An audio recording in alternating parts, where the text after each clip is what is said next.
been sitting there for 2 years. So in terms of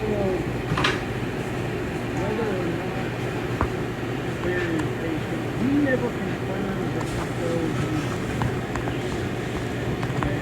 He doesn't deny that he stole the vehicle, but he doesn't say that he did something.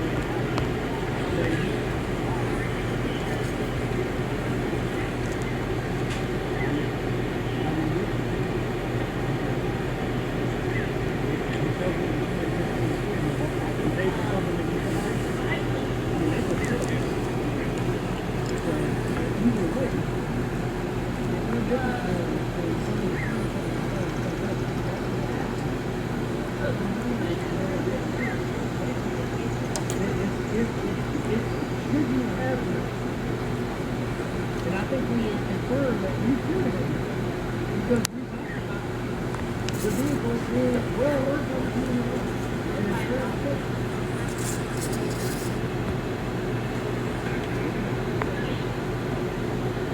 You don't put it in there. Well, I put it in there.